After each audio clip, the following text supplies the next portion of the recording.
Hello everybody and welcome back to a brand new video on the channel, guys. So I have for you guys today, I have my week 13 championship score predictions, guys. So after a week off for international football, championship football is finally back with us, guys, and thank God for it. I don't know what you guys have thought of this week, but to me it's just been one of the longest weeks ever without championship football, so thank God that it is finally back. And we actually have some really big fixtures coming up this week as well, so we've got some massive ones for you guys to predict. So if you've not seen this series before, let me briefly explain what it's all about. So each week, guys, I give you my championship score predictions for what I think the scores will be of each and every individual championship match. FIFA 17 also makes their predictions for what they think the score will be, but what I'm really interested to know is what you guys have to say. So in the description down below, I will leave all the fixtures that are taking place this weekend, and I want you guys to make your predictions. Then, if you do manage to get any of your score predictions right, I will include your comment in the next video, guys. So I'm really looking forward to this week because, like I said, especially, you know, we've got a big game coming up on Friday night between Brighton and Aston Villa. That's a massive one.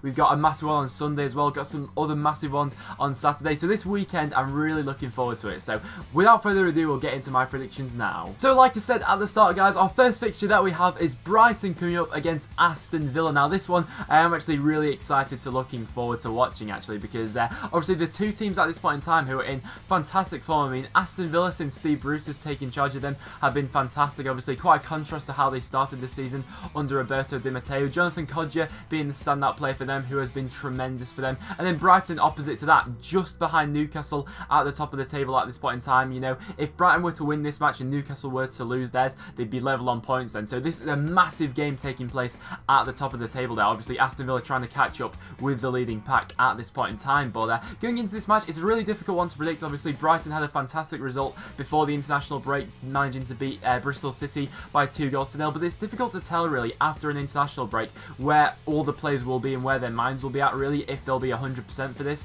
But I am going to back a Brighton win just because of how impressed I have been by them so far this season. But I wouldn't be surprised if Aston Villa were to get anything from this game or possibly even win this game. But I'm going to go with a 2-1 win to Brighton. I think just the whole thing around Brighton at the moment, you know, the team mentality and everything like that, they really all seem to be fighting for the same cause at this point in time. It's nice to see that sort of team morale. But I'm going to say 2-1 to Brighton in this match, but FIFA has said this one's going to end as a 0-0. The next match then going to, guys, we have Barnsley coming up against Wigan Athletic. So Wigan Athletic, obviously under new management of Warren Joyce, he didn't get off to the best of starts after he'd just come into the job, managing to lose 3-0 to Reading on his first game, and that game was an over like in the first 5 minutes after Gareth McCleary had done so well in that game. But obviously this is a new game now. He's had the international break to get to know these players a little bit better, so you'd think that from that aspect he'd look to get more of a reaction out of these Wigan players. Barnsley on the other hand have been I don't know really, I suppose their last result, I think they would have liked to get a win from that game. Possibly they drew 0-0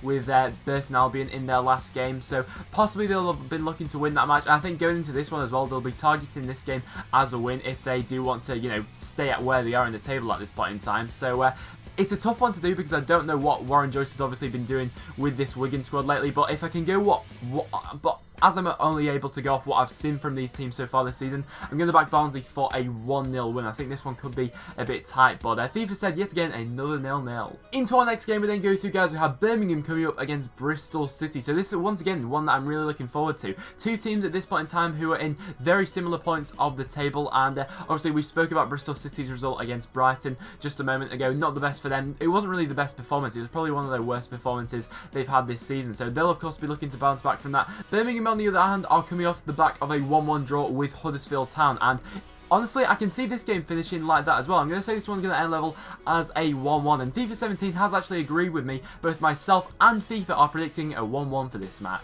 Then into the next match we then go to, guys, we have Blackburn Rovers coming up against Brentford. So yet again, this is one that I'm looking forward to seeing the result of, actually, as Blackburn at this point in time, you know, obviously Sam Gallagher's been their shining light so far this season, and he's been the one, you know, giving them hope of survival, really, I suppose, this season. But taking everything into account, I don't actually think Blackburn have been playing that bad. It's just the results that they've been getting lately, you know, haven't been warranting that, really. But Could I see a similar pattern continuing in this match?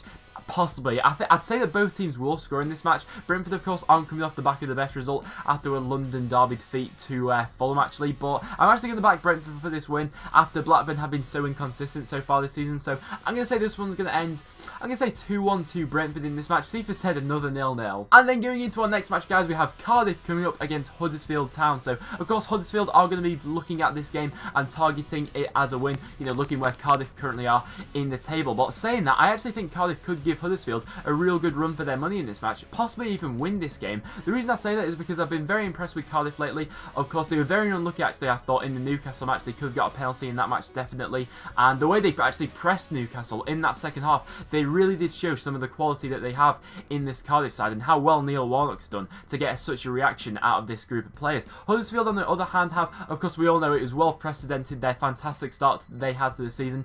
Since then, they've seemed to stagnate a little bit, I suppose, and going into this match, I really do think that Huddersfield might struggle to come up against this Cardiff side.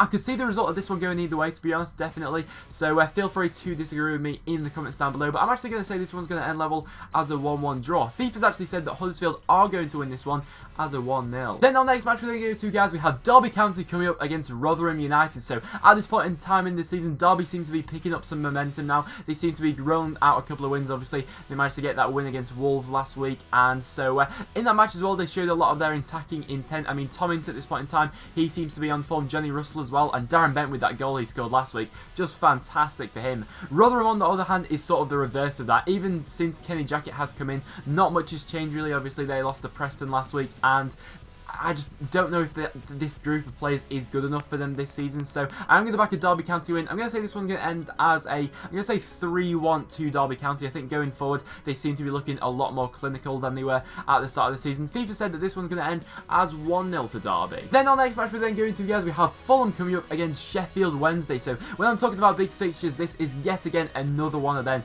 Fulham lately have had a little bit of a rise, you know. They're in and around the playoffs at this point in time after they had a bit of a slump a while ago. But since then, they really have been picking up form. I mean, ever since that 5-0 demolishing of Huddersfield, they've just been fantastic since then. They've been rolling out the good results. I mean, Sonny Aluka has been fantastic. Tom Kearney's been fantastic for them. They've just had an array of players that seem to be hitting their form at this point in the season. And coming up against this Sheffield Wednesday side, who have probably been the opposite to that, actually. They really have been struggling for form lately. A lot of their big players who should be delivering, you know, players like Forestieri, players like Hooper, like that, don't seem to be hitting it at the moment. And for that reason, I'm actually going to back a Fulham win for this game, you know.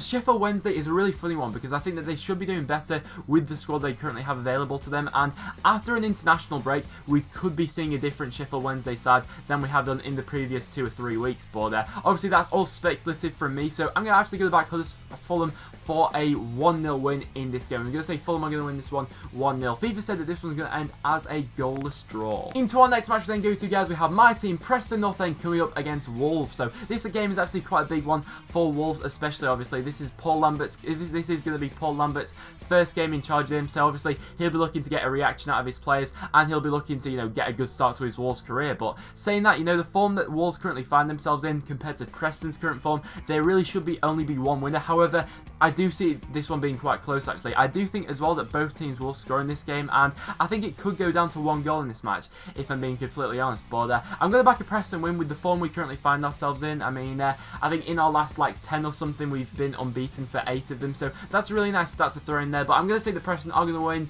I'm going to say 2-1 to Preston in this match. I wouldn't be surprised if Wolves did, you know, turn their season around, but will Paul Lambert have been able to get that much out of his players after this international break? I'm not sure really, but FIFA said that this one's going to end as another 0-0. Another big match in the Championship comes next, guys, as QPR are taking on Norwich. Yet again, another game that I'm really looking forward to seeing the outcome of. Obviously, this will be Ian Holloway's first game in charge of QPR, so I'll be really interested to see what he's able to do and get out of these QPR players, because I think there's no doubt, I mean, the quality that QPR have in their squad, I mean, some of their players are absolutely fantastic. It's just they've not been doing it lately, especially under the management of Jimmy Floyd Hasselbank. Norwich, on the other hand, they still find themselves in a good position in the table, don't get me wrong. I think they're about 4th or 5th at this point in time, which is just absolutely fantastic. But saying that, the performances that they've been putting in, and they've they really have started to stagnate this season, and you know, to be stagnating in November really does set you on a downward trend for the rest of the season. So obviously there's been quite a lot of discontent with Alex Neil, the Norwich manager, so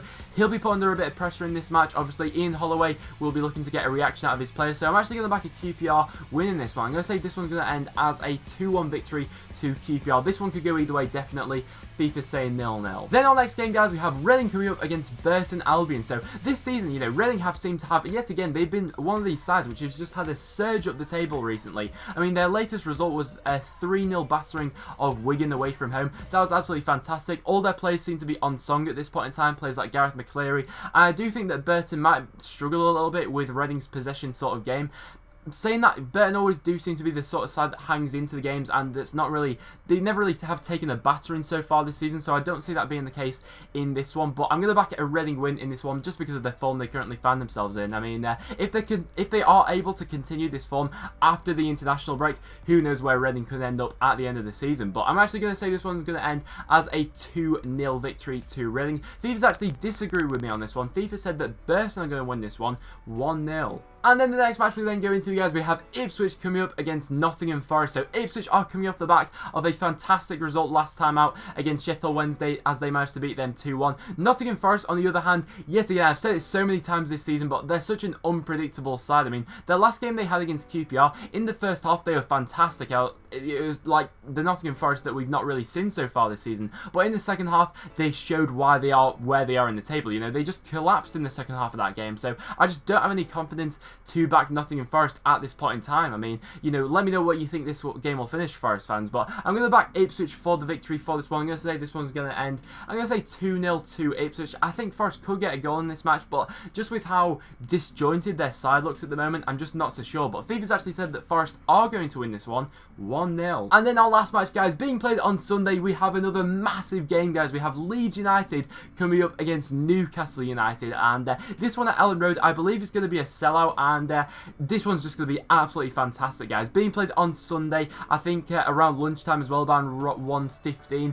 This one's a hard one to predict. I mean, at this point in time, of course, Newcastle will be the favourites going into this match, being currently sat top of the table. However, Leeds United's current form is absolutely phenomenal. They managed to come up from out of nowhere, really, in and around the relegation zone at the start of the season. They managed to come up to 6th place into a playoff spot, and if they're able to continue that form they showed at the start of just before the international break, if they're able to carry that through, who knows how this game could turn out. So I'm actually going to sit on the fence for this one. I'm going to say this one's going to end level as a 1-1 draw. I mean, if Leeds were able to beat Newcastle, that would be massive for them. Similarly to Newcastle, if they're able to beat Leeds, because I do think that this could be one of Newcastle's toughest games they faced so far this season. Away at Leeds will be a massive test for them. However, FIFA has said that this one's going to end level as a 0-0. So this one especially, I'd love to get some of your guys' opinions on. Newcastle and Leeds fans, or any neutrals out there, what do you think this game's going to end? So guys, there you have it. There are my week 13 score predictions, guys, for the upcoming week. So like I said at the start of the video, I will leave all the fixtures that are taking place this weekend in the description down below, so then you guys can go ahead and make your predictions. Let me know as well as to what you thought of my predictions as well. But other than that, guys, that will now wrap it up for this video. So if you have enjoyed this video, make sure you do leave a like. It is always massively appreciated. Thank you so much for all the support you guys have showed as well on my new series of the Championship Project. You guys have been smashing the like button for that. I think we've got over 100 likes on both of those episodes so far, which is just mind-blowing to me. So thank you so much for that, guys. But like I said, apart from that, guys, that will wrap it up for this video. So make sure you follow me on Twitter. I always tweet before I upload a video, therefore you'll never miss a video ever again, guys. But apart from that, thank you so much for watching, and I'll see you all in the next one.